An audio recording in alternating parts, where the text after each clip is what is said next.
la pobreza, el miedo, el materialismo y la inmoralidad. Como se sabe, las Naciones Unidas fueron fundadas 3 o 4 países. Ellos fueron los que la fundaron, que a la sazón estaban contra Alemania. Las Naciones Unidas fueron creadas por naciones que se unieron contra Alemania en la Segunda Guerra Mundial. Constituyeron un órgano denominado Consejo de Seguridad, que convirtió a esos países en miembros permanentes y le otorgó el derecho de veto. Nosotros no estábamos presentes en ese momento. Las Naciones Unidas se configuraron de acuerdo con esos países que tenían la intención de que nos sumáramos a los planes originales. Esa es la esencia real de las Naciones Unidas cuando se fundaron hace más de 60 años.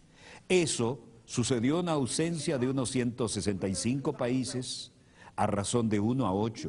Es decir, 1 estaba presente y 8 estaban ausentes. Esos países redactaron la carta, de la cual tengo aquí una copia. Al leer la Carta de las Naciones Unidas, se puede constatar que el preámbulo de la Carta difiere de sus artículos. ¿Cómo surgió la Carta?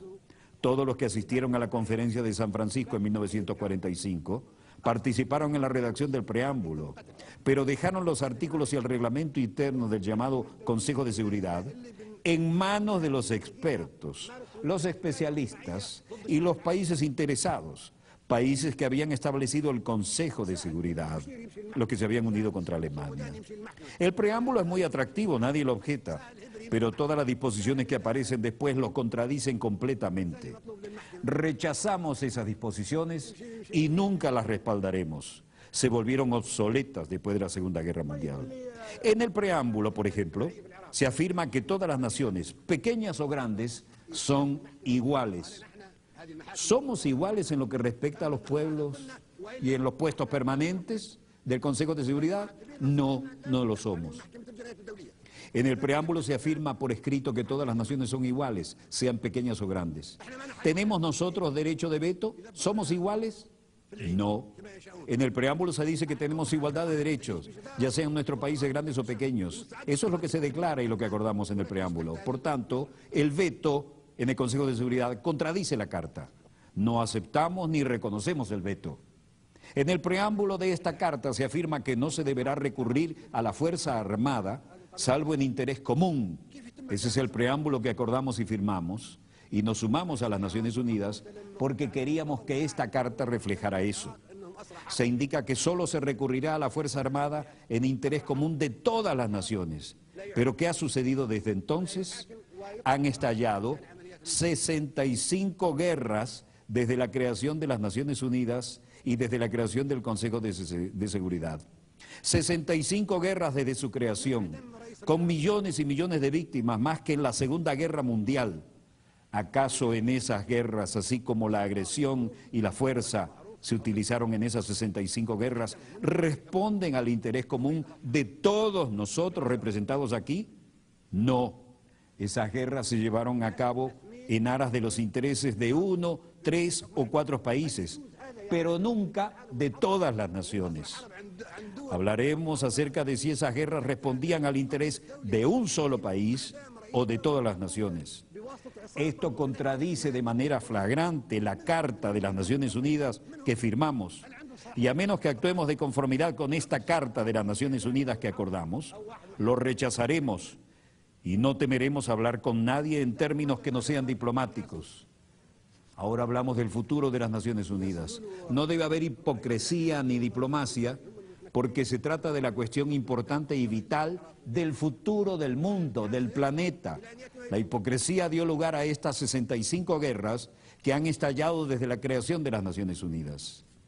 Si un país, Libia por ejemplo, agrediera a Francia, entonces la organización entera respondería porque Francia es un Estado miembro soberano de las Naciones Unidas y todos compartimos la responsabilidad colectiva de proteger la soberanía de todas las naciones. Sin embargo, se han emprendido 65 guerras de agresión sin que las Naciones Unidas hayan hecho algo por impedirlas. Otras 8 grandes guerras violentas cuyas víctimas suman unos 2 millones de personas han sido emprendidas por Estados miembros que disfrutan de los poderes de veto en el Consejo de Seguridad.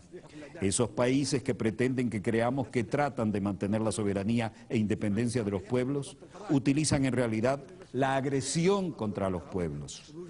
Ingresamos a las Naciones Unidas porque pensamos que éramos iguales, solo para comprobar que un país puede objetar todas las decisiones que adoptemos todos en la Asamblea General. ¿Quién le dio a los Estados miembros permanentes del Consejo de Seguridad esa condición? 4 de ellos se concedieron esa condición ellos mismos. El único país que nosotros en esta Asamblea elegimos con la condición de Estado miembro permanente en el Consejo de Seguridad es China.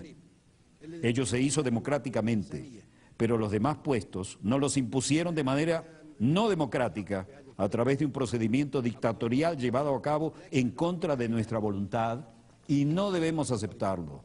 La reforma del Consejo de Seguridad que necesitamos no es la de un aumento del número de miembros, lo que solo empeoraría las cosas para utilizar la expresión común.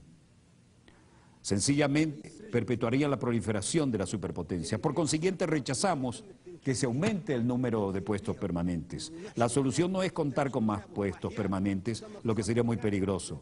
Aumentar las superpotencias aplastaría a los demás pueblos de los países pequeños, vulnerables y del tercer mundo, que se están agrupando en lo que denominamos el grupo de los 100.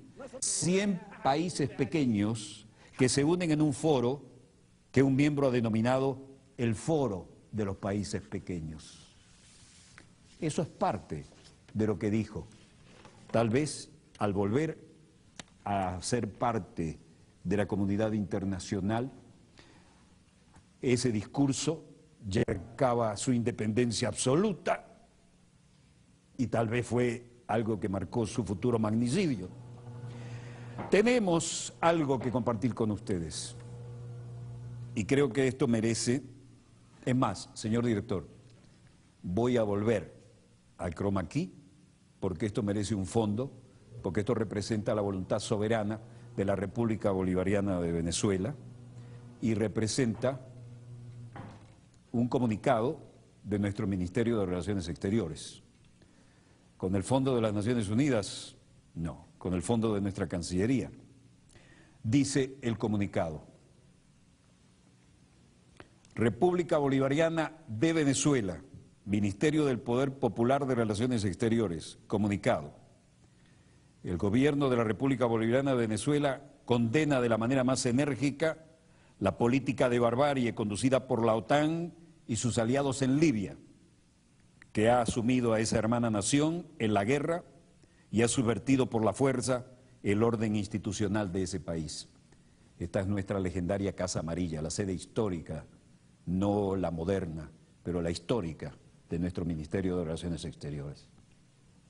Dice el comunicado: el crimen cometido el día 20 de octubre de 2011 contra el líder libio Muammar al-Gaddafi es emblemático de los crímenes perpetrados contra el pueblo libio por las potencias colonialistas a lo largo de los últimos meses y demuestra que en esa nación africana se ha conducido una política violenta de cambio de régimen en violación de los más básicos principios del derecho internacional. La agresión militar unilateral e ilegal de la Organización del Tratado del Atlántico Norte contra un país que no efectuó acto de guerra alguno siembra un triste precedente que podrá ser utilizado a conveniencia del imperio contra cualquier nación del sur que se imponga en el camino de su política de dominación. Venezuela ratifica su compromiso irrenunciable con la paz y reitera su repudio a la cultura de la muerte impuesta por las élites occidentales que hoy incendian el mundo con el fin de acaparar las riquezas y los recursos soberanos de los pueblos. Caracas, 21 de octubre del 2011. República Bolivariana de Venezuela, Ministerio del Poder Popular para las Relaciones Exteriores. Nos sentimos orgullosos de haber podido leer este comunicado que marca la política vertical de la República Bolivariana de Venezuela ante estos acontecimientos que conmueven de la manera más cruel la información internacional en nuestra querida, contaminada y única nave espacial. Agradecemos la confianza de la Cancillería para enviarnos esto, que ahora es posición oficial de nuestro país y que realmente nos llena de orgullo. Estamos indignados con lo que hemos visto. Me imagino que ustedes, donde quiera que se encuentren de ese lado del receptor, lo mismo. Hemos recibido llamadas de todo el planeta y agradecemos mucho las que han llegado de Europa, donde nos dicen que se enteran de lo que ocurre en Europa por nosotros. La hermana Telesur y Venezolana de Televisión estará siempre dispuesta a cumplir con esta labor. Volveremos el lunes, Dios mediante, cuando nuestra querida, contaminada y única nave espacial haya dado 3 vueltas sobre su eje imaginario y estemos aquí para contarles la pequeña gran historia de las próximas 72 horas. Shabbat Shalom, Assalamu Alaikum, Pax Bovis. Disponga usted de las cámaras, señor director.